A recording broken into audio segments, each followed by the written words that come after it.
Welcome. Kevin and I are back with another episode of Financial 15, the show where we try to provide some financial knowledge, something that can improve your financial life, and do that in 15 minutes or less. And today we're talking about beneficiaries. Does it matter who you list on the account? What does it mean for tax implications?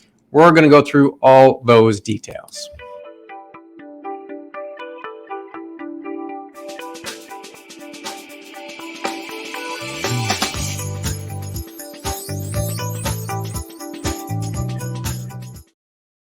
Topic today that we get a lot of questions on, and whether they want to put it on registered accounts, non-registered, the whole 9 yards. Again, if you want to find information on beneficiaries, RSPs, anything else that we've covered in the last little while, please go to our website at beckerorr.com, or you can like us on Facebook, or especially visit our YouTube channel. Lots of videos, lots of content there so you can see it. So let's get into this today. Clint, beneficiaries. How do they work? What are they? What are the tax implications down the road? Tons of stuff to cover. Let's get into it.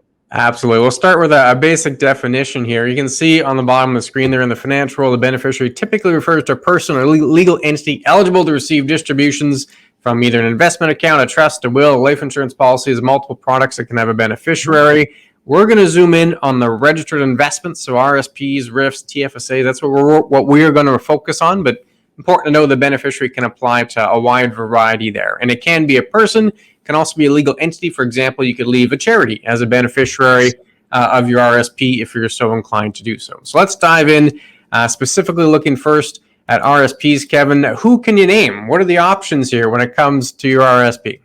Yeah, I mean, basically, that's the biggest one is who can I name for it? And as we mentioned, this is for registered accounts only. A lot of people want to put a beneficiary on their non-registered. Can't be done, unfortunately. That's where we deal with joint accounts and things along those lines, but that's a whole other topic. But yeah, in regard to who can we name as our beneficiary, some of the most common ones are we can name a spouse or a common law partner. That tends to be the main people that everybody goes with just because it's a lot easier for transactions. You can name your child, though, if you want. If the spouse has passed away, that tends to be the next go-to is getting it to the kids down the member or any other family member, aunt, uncle. And basically by family member, we're sort of talking, theoretically, you can name almost anybody. I mean, if you want to name your best friend or something along those lines, that can happen as well.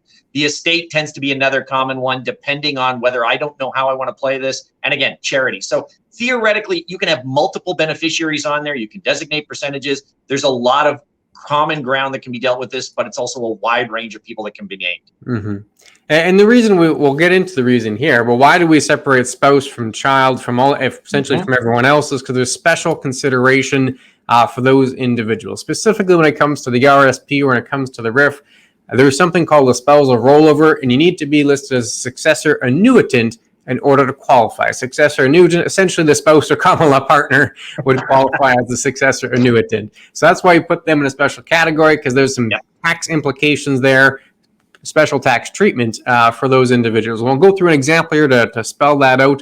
Also, if the spouse is named as a beneficiary instead of the successor annuitant, there's still some ways you can get a tax deferral upon passing when the funds flow through to them. And also, Kevin, you can see there's a big paragraph there, because kids under the age of 18 or dependents, they have special categories as well for these RSPs and RRIFs. Yeah, that's exactly it. So, I mean, and then of course, after that, if it's not those people, anyone else listed as the beneficiary, well, now all of a sudden the value for the RSP, the estate's paying the tax on these things. But you're right, there are implications for who does that and what the amount of tax is going to be paid by and by who it's going to be paid for. You want to give us the example on what's going forward? Yeah, we'll go through the example quickly here on the grandchildren or the kids under the age of 18, or the financially dependent, mentally or physically infirm children or grandchildren of any age.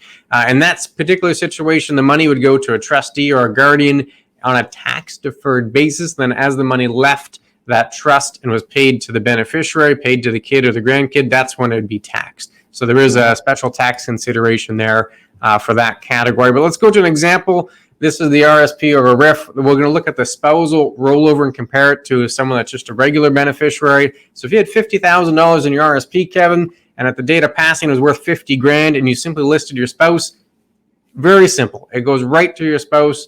No taxes, no big implications. It just rolls over, nice and easy. But it's not the same case if you listed, say, your brother or your cat's former bowling coach or whoever else you had there as a beneficiary, right? Yes. I mean, basically, that's exactly it. I mean, the way you've described it. If it's anybody basically other than the spouse or the other ones that we'd mentioned there for a dependent grandchild or child, depending on what it is, that rollover is going to be taxed, and it's going to be taxed in the estate. So as we show here, 50,000 in the RRIF at the date of passing. If the beneficiary receives 50,000, now the estate of the deceased must claim the 50,000 as income, and the estate will pay the tax. The beneficiary still receives the money, but the estate will pay the tax on it. It's not as simple to deal with as going one side or the other. And again, a lot of the reasons for naming the beneficiary is to avoid that probate scenario. By naming a beneficiary, you can basically avoid what probate would be going on with some of these. But just because you name somebody as a beneficiary and the estate pays the taxes, there are implications depending on how fast that transacts, isn't there?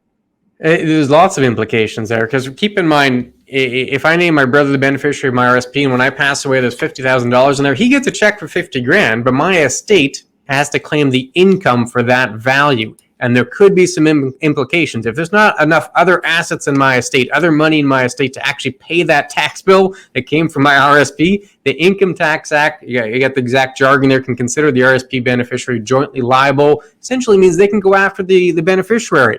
So my brother might get the full 50,000. My estate has to claim 50,000 of income. And if there's not other stuff in my estate to cover the tax bill, essentially CRA will go to my brother and say, hey, you got some money there. We need to pay a bit of tax. That's coming back so we can cover the tax bill for the estate. And there could be a time gap. That's not necessarily immediately. You could have a period in between. My brother may have already spent the money by the time CRA comes knocking. So that can create some estate issues. You need to be aware of that when you're naming beneficiaries and doing your overall estate plan. Yeah, I think you're right. And the important point to remember on a lot of that is the fact that when you pass, you are deemed to have sold everything date of death. That's why you get this income to begin with. If you pass, everything you own is basically said as sold, and they're going to value the estate at that date. So that's why we get these problems going forward, isn't it? Absolutely. Absolutely. And there's another one here. This one, not as big of an issue, but something to be aware of. The rollover isn't immediate. You pass away, it's not as if the next day suddenly the money's in the beneficiary. There's going to be some paperwork, bureaucracy, a bit of a process there before the financial institution can actually hand the check over to the beneficiary. If during that time the investments go up in value, it's going to be taxable in the hands of the beneficiary. So everything up until the date of death, taxed in the estate. Any growth afterwards, taxed in the hands of the beneficiary. And this is a key here, Kevin, is taxed as income. It doesn't matter if it's a capital gain, a dividend, none of that's relevant. It's all treated as income, so it's going to be the full tax hit for any of the growth after the day of death. Yeah, we needed to expect that the government was going to collect the most tax that they possibly could on any of these things going forward, shouldn't we? Something we've gotten used to. But again, RSPs aren't the only ones that we can deal with. We can also deal with the TFSA, can't we? Absolutely, yeah. So looking at the TFSA here, there's some similar language, similar items as we just went through with the RSP or the RRIF. There is that spousal rollover again. Here they call it a successor holder, so you get in some new jargon. Again, successor holder can only be a spouse or common law partner, similar to what we talked about with the RSP or RRIF with the successor annuitant. So same idea here. And if you name the spouse as a beneficiary instead of successor holder, not as great, but there are still some tax deferral options available. They might be able to make an exempt contribution to their TFSA, for example. But anyone else, Kevin, if it's not a spouse, if it's not a successor holder, anyone else, we list as a regular beneficiary, and they'll have different implications there. It's not a taxable event, but there'd be a different rollover that takes place. So why don't you walk us through the example here with the TFSA? Yeah, that's exactly it. I mean, let's deal with the spousal rollover first. If you have 50,000 here, as we mentioned there, in the TFSA at the date of passing, now the full value moves to the spouse's TFSA, regardless of contribution. That is why we mentioned the successor holder, as opposed to beneficiary. If you are the successor holder, which can only be the spouse, if you have 50,000 in your TFSA and they have 50,000 in their TFSA, that full 50 can go in, even though you've got 50. Now you can have a full 100 in your TFSA going forward. That's on the spousal rollover. On the beneficiary side, if we do the same thing, the 50 grand, well, the beneficiary can receive that 50 grand in contribution, but they cannot put it in their TFSA unless they have room. So this time, if you've got 50 in your own and you get the 50, you can only contribute what the maximum could be for you. The rest of it has to go somewhere else. So again, no tax implications for the estate on any of this, because all this money is tax-free when it comes out, but it is a big differential between whether it goes to the spouse or whether it goes to your named beneficiary. That's right. Yeah. So essentially the named beneficiary, they just give you a check. Say, here's 50 grand, tax-free. Now you can turn around and do what you want with it. So if you turn around and try to put it in your TFSA, you'll be up to the limit.